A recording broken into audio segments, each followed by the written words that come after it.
കഴിഞ്ഞ ദിവസം ഞാൻ പുറത്തു പോയപ്പോൾ ഒരാൾ എൻ്റെ അടുത്ത് നേരിട്ട് ചോദിച്ചൊരു ചോദ്യമാണ്. ഒരുപാട് നാളായിട്ട് ഞാൻ UFO ഏലിയൻസ് എന്നൊക്കെ പറഞ്ഞ് വീഡിയോസ് ചെയ്യുന്നുണ്ട്. ദൈവം എന്നുള്ള സീരീസിലായാലും ഈ ഏൻഷ്യന്റ് ആസ്ട്രോണറ്റിനെ പറ്റിയിട്ടാണ് ഞാൻ ചെയ്യുന്നത്. നമ്മുടെ ഭൂമിയിലല്ലാണ്ട് വേറൊരു ഗ്രഹത്തിലോ വേറൊരു സ്ഥലത്തോ നമ്മൾ ജീവനെ കണ്ടുപിടിച്ചിട്ടില്ല. അപ്പോ എന്താണ് ശരിക്കും ഇതിനൊക്കെ തെളിവ്?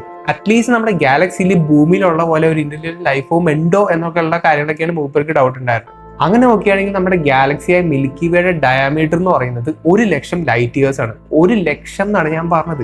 അതായത് ലൈറ്റിന് മിൽക്കി വേയുടെ ഒരു സൈഡിൽ നിന്ന് മറ്റൊരു സൈഡിലേക്ക് എത്താൻ വേണ്ടിയിട്ട് 1,00,000 വർഷങ്ങൾ എടുക്കും. ഇതിന്റെ കിലോമീറ്റർ കണക്ക് അറിയണമെങ്കിൽ താഴെ എത്തി കാണിക്കാം. അപ്പൊ ഇത്രയും ദൂരത്തിൽ നീണ്ടു കിടക്കുന്ന ഒരു വലിയൊരു സംഭവമാണ് ശരിക്കും നമ്മുടെ മിൽക്കി വേ എന്ന് പറയുന്നത്. അതിൽ ഇവിടെയാണ് നമ്മൾ നിൽക്കുന്നത്. അതും ഇപ്പോഴത്തെ എസ്റ്റിമേറ്റ്സ് അനുസരിച്ച് നമ്മുടെ സൂര്യനെ പോലെ വലുത് ചേർന്നതായിട്ടുള്ള 400 ബില്യൺ സ്റ്റാറുകൾ ഉണ്ടെന്നാണ് പറയുന്നത്. അതും ഒട്ടുമിക്ക സ്റ്റാർസിലും നമ്മുടെ ഭൂമിനെ പോലെ അറ്റ്ലീസ്റ്റ് ഒരു ഗ്രഹമെങ്കിലും ചുറ്റുന്നുണ്ടെന്നുള്ള എസ്റ്റിമേറ്റ്സും പറയുന്നുണ്ട്. അങ്ങനെ നോക്കുകയാണെങ്കിൽ നമ്മുടെ ഗാലക്സിയിൽ മാത്രം ഏകദേശം 1 ട്രില്യനോളം പ്ലാനറ്റ്സ് ഉണ്ടെന്നാണ് പറയപ്പെടുന്നത്. അതിൽ 35% നമ്മുടെ ഭൂമിനെ പോലെ റോക്കി പ്ലാനറ്റ്സ് ആണ്, അതായത് ഹാർഡ് സർഫസ് ഉള്ള പ്ലാനറ്റ്സ് ആണ്. ഇതിൽ നമ്മുടെ ഭൂമിനെ പോലെ വെള്ളം നിറഞ്ഞ പ്ലാനറ്റ്സും പെടും. അതും സൂപ്പർ എർത്ത് എന്ന് പറയുന്ന കാറ്റഗറിയിൽ പെടുന്ന പ്ലാനറ്റ്സും പെടും. അതായത് നമ്മുടെ ഭൂമിനെ പോലെ തന്നെ ഇരിക്കുന്ന ഭൂമിയിലെ വലിയ പ്ലാനറ്റ്സിനെയാണ് നമ്മൾ സൂപ്പർ എർത്ത് എന്ന് പറയുന്നത്. ഈ 35% പ്ലാനറ്റ്സിന്റെ ഒരു മെജോറിറ്റി ഹാബിറ്റബിൾ സോണിലാണ് നിൽക്കുന്നത്. അതായത് ഇവിടുത്തെ ടെമ്പറേച്ചർ ഒട്ടും കൂടുതലല്ല കുറവല്ല. ഇവിടുത്തെ വെള്ളം പെർഫെക്റ്റ്ലി ലിക്വിഡ് സ്റ്റേറ്റിലാണ് ഇരിക്കുന്നത്. എക്സാമ്പിൾ പറയുകയാണെങ്കിൽ ട്രാപ്പിസ്റ്റ് 1 സിസ്റ്റം, കെപ്ലർ 442b, അങ്ങനെ ഒരുപാട് നമുക്ക് പറയാൻ പറ്റും. അങ്ങനെ നമ്മൾ ഇതുവരെ ഡിസ്കവർ ചെയ്യാത്ത ഒരുപാട് പ്ലാനറ്റ്സ് നമ്മുടെ ഗാലക്സിയിലുണ്ട്. അപ്പൊ ഇത്രയും ഡൈവേഴ്സ് ആയിട്ട് എടുക്കുന്ന നമ്മുടെ ഗാലക്സിയുടെ അകത്ത് നമ്മുടെ ഭൂമിയിൽ മാത്രമാണ് ലൈഫ് ഉള്ളതെന്ന് പറയുന്നത് ശരിക്കും പറഞ്ഞ ഒരു മണ്ടത്തരമാണ്. പക്ഷെ നമ്മുടെ ഗാലക്സിയിൽ എന്തോ ഒരു ഇന്റലിജന്റ് ലൈഫ് ഉണ്ടാവും നമുക്ക് കാൽക്കുലേറ്റ് ചെയ്യാൻ പറ്റും. അതെങ്ങനെയാണെന്ന് ഞാനിപ്പോൾ വളരെ സിമ്പിൾ ആയിട്ട് പറഞ്ഞുതരാം. 1961 ഫ്രാങ്ക് ഡ്രേക്ക് എന്ന് പറയുന്ന ഈ ഒരു വ്യക്തി സെറ്റിയുടെ ഒരു മീറ്റിംഗിൽ വെച്ചിട്ടാണ് ഇങ്ങനത്തെ ഒരു ഇക്വേഷൻ പ്രപ്പോസ് ചെയ്യുന്നത്. ഈ ഇക്വേഷൻ കൊണ്ട് എന്താണ് ഉദ്ദേശിക്കുന്നത് വെച്ചാൽ നമ്മുടെ ഗാലക്സിയിൽ എന്തോ ഒരു ഇന്റലിജന്റ് ലൈഫ് ഫോംസ് നമ്മളോട് കമ്മ്യൂണിക്കേറ്റ് ചെയ്യാൻ ശ്രമിക്കുന്നുണ്ട്, അതിന്റെ ഒരു കണക്ക് കിട്ടാൻ വേണ്ടിയിട്ടാണ് നമ്മൾ ഈ ഒരു ഇക്വേഷൻ ഉപയോഗിക്കുന്നത്. ഇതിന്റെ ആദ്യത്തെ ടേമിന്റെ മീനിങ് എന്താ വെച്ചാൽ നമ്മുടെ ഗാലക്സിയിലത്തെ സ്റ്റാർ ഫോർമേഷന്റെ റേറ്റ് ആണ്. അതായത് എന്തോരം സ്റ്റാർസ് നമ്മുടെ ഗാലക്സിയിൽ ഫോം ചെയ്യുന്നുണ്ട്, ആ ഒരു നമ്പറാണ് 6 എന്ന് ഉദ്ദേശിക്കുന്നത്. അടുത്ത ടേമാണ് FP, അതായത് ഈ ഫോം ചെയ്ത സ്റ്റാർസിൽ എത്ര സ്റ്റാർസിന് ചുറ്റും ഒരു പ്ലാനറ്റ്സ് ഉണ്ട്, അതിനെയാണ് FP എന്ന് പറയുന്നത്. അടുത്ത ടേമാണ് NE, അതായത് എത്ര പ്ലാനറ്റ്സ് ആണ് ഹാബിറ്റബിൾ സോണിൽ ഇങ്ങനെ ചുറ്റി കളിക്കുന്നത്, ആ ഒരു കണക്കിനെയാണ് നമ്മൾ NE എന്ന് പറയുന്നത്. അതിന്റെ അടുത്ത ടേമാണ് FL, അതായത് ഈ ഹാബിറ്റബിൾ സോണിൽ ചുറ്റി കളിക്കുന്ന എത്ര പ്ലാനറ്റ്സിൽ ലൈഫിന് ഗ്രോ ചെയ്യാൻ സാധിക്കും.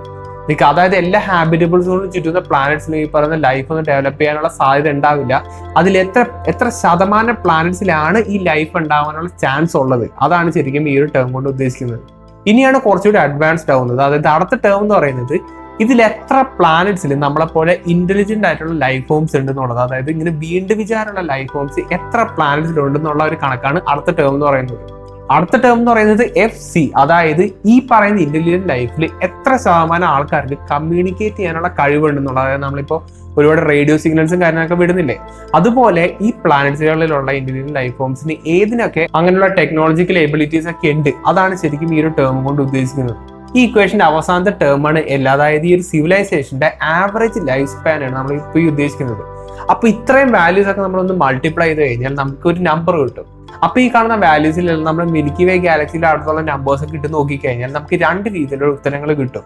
അതായത് ഒന്ന് ഒപ്റ്റിമിസ്റ്റിക് ആയിട്ടുള്ള വാല്യൂ, പിന്നെ രണ്ടാമത് പെസിമിസ്റ്റ് ആയിട്ടുള്ള വാല്യൂ. ഒപ്റ്റിമിസ്റ്റിക് വാല്യൂ ഒക്കെ ആണെങ്കിൽ നമ്മുടെ ഗാലക്സിയിൽ മാത്രമേ ഏകദേശം 400ഓളം ആക്റ്റീവ് സിവിലൈസേഷൻസ് ഉണ്ടെന്നാണ് പറയുന്നത്. അതായത് നമ്മുടെ ഭൂമിയിലുള്ള പോലെ തന്നെ 400 ഗ്രഹങ്ങളിൽ നമ്മുടെ ഗാലക്സിയിൽ ഇതേപോലെ ഇന്റലിജന്റ് ലൈഫ് ഉണ്ടെന്നാണ് ശരിക്കും ഈ ഒരു ഒപ്റ്റിമിസ്റ്റിക് വാല്യൂ പറയുന്നത്.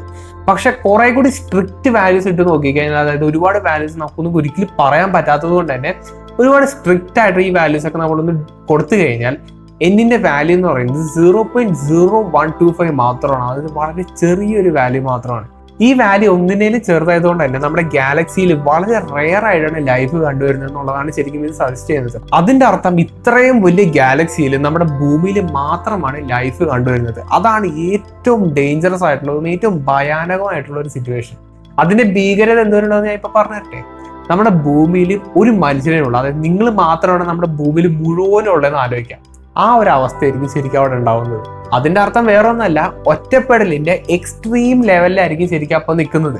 അപ്പൊ നിങ്ങൾ വിചാരിക്കും ഭൂമിക്കപ്പുറം ലൈഫ് എന്നുള്ളത് വളരെ ഇമ്പോസിബിൾ ആയിട്ടുള്ള ഒരു ഫാക്ടർ മാത്രമായിരിക്കും. കാരണം ഈ ഡ്രേക്ക് ഇക്വേഷനിൽ നിന്ന് കിട്ടുന്ന 2 വാല്യൂസ് വളരെ എക്സ്ട്രീംലി ചെറിയ വാല്യൂസ് ആണ്. പക്ഷെ ഞാനൊരു കാര്യം ചോദിക്കട്ടെ, നമ്മുടെ ഇപ്പോഴത്തെ ഒരു ടെക്നോളജി ഉപയോഗിച്ചിട്ട് ഈ ഡ്രേക്ക് ഇക്വേഷൻ്റെ അകത്തുള്ള ഒട്ടുമിക്ക സംഭവങ്ങൾ നമുക്ക് ഫില്ല് ചെയ്ത് കൊടുക്കാൻ പറ്റില്ല. അതായത് നമ്മുടെ ഗാലക്സിയിൽ എത്ര സ്റ്റാർസ് ഉണ്ടെന്ന് നമുക്ക് ഒരിക്കലും ഡിറ്റർമൈൻ ചെയ്യാൻ പറ്റില്ല. ഈ സ്റ്റാർസിൽ എത്ര പ്ലാനറ്റ്സ് ഉണ്ടെന്ന് പറയാൻ പറ്റില്ല, എത്ര ഹാബിറ്റബിൾ സോണിൽ ചുറ്റുന്നുണ്ട് പ്ലാനറ്റ്സ് ഉണ്ടെന്ന് പറയാൻ പറ്റില്ല. അങ്ങനെ ഒരു കാര്യം നമുക്ക് കറക്റ്റ്ലി എക്സാക്ട്ലി ഡിറ്റർമൈൻ ചെയ്യാൻ പറ്റില്ല. അതുകൊണ്ട് തന്നെ ഡ്രേക്ക് ഇക്വേഷൻ എന്ന് പറയുന്നത് വളരെ അൺസേർട്ടൺ ആയിട്ടുള്ള ഒരു ഇക്വേഷനാണ്. അതായത് ഇതിന്റെ കറക്റ്റ് വാല്യൂ നമുക്ക് ഒരു കാലത്തും പറയാൻ പറ്റില്ല. അതുകൊണ്ട് തന്നെ ഈ ഒരു ഇക്വേഷൻ ജസ്റ്റ് ഒരു പ്രോബബിലിറ്റിക്ക് വേണ്ടി മാത്രം നമുക്ക് എടുക്കാൻ പറ്റും. അതായത് നമ്മളിപ്പോൾ ഒരു ഒറ്റപ്പെടലിന്റെ ആ ഒരു ദുരൂഹതയില്ലേ, അതൊന്ന് ഒഴിവാക്കാൻ വേണ്ടിയിട്ട് നമുക്ക് വേണമെങ്കിൽ ഈ ഒരു ഇക്വേഷൻ ഉപയോഗിക്കാം. ഒപ്റ്റിമിസ്റ്റിക് വാല്യൂസിലൂടെ 400 ആക്റ്റീവ് സിവിലൈസേഷൻ നമ്മുടെ ഗാലക്സിയിൽ തന്നെ ഉണ്ടെങ്കിൽ അവരുടെ ഒരു സിഗ്നേച്ചർ നമുക്ക് എങ്ങനെയെങ്കിലും അറ്റ്ലീസ്റ്റ് ഒരു ചെറിയൊരു സിഗ്നേച്ചർ എങ്കിലും നമുക്ക് കിട്ടേണ്ടതാണ്. ഇതുവരെയായിട്ട് നമുക്ക് എന്തുകൊണ്ട് കിട്ടുന്നില്ല? അതുമാത്രമല്ല, ഇവർ നമ്മളതിന്റെ കൂടുതൽ അഡ്വാൻസ്ഡ് ആയിട്ടുള്ള ഒരു സിവിലൈസേഷൻ ആണെങ്കിൽ ഇവരുടെ ഒരു സിഗ്നേച്ചർ നമുക്ക് എന്തായാലും ഭൂമിയിൽ നിന്ന് കണ്ടുപിടിക്കാൻ പറ്റും. കാരണം നമ്മുടെ ഭൂമിയിൽ വെച്ച് തന്നെ സ്പേസിന്റെ ഒരു തരത്തിൽ വല്ലാത്തൊരു സ്കാനിങ് ആണ് ഇപ്പോൾ നടത്തിക്കൊണ്ടിരിക്കുന്നത്. അപ്പൊ എന്തുകൊണ്ടാണ് നമുക്ക് ഇവർ ആരെയും കണ്ടുപിടിക്കാൻ പറ്റാത്തത്? അതാണ് ഇവിടുത്തെ ഏറ്റവും വലിയൊരു മിസ്റ്ററി എന്ന് പറയുന്നത്. ഇവിടെ 3 പോസിബിലിറ്റീസ് ആണുള്ളത്. ഒന്നില്ലെങ്കിൽ നമ്മുടെ ഈ ഒരു ഗാലക്സിയിൽ ഒറ്റയ്ക്കാണ്, കംപ്ലീറ്റ്ലി എലോൺ ആണ്.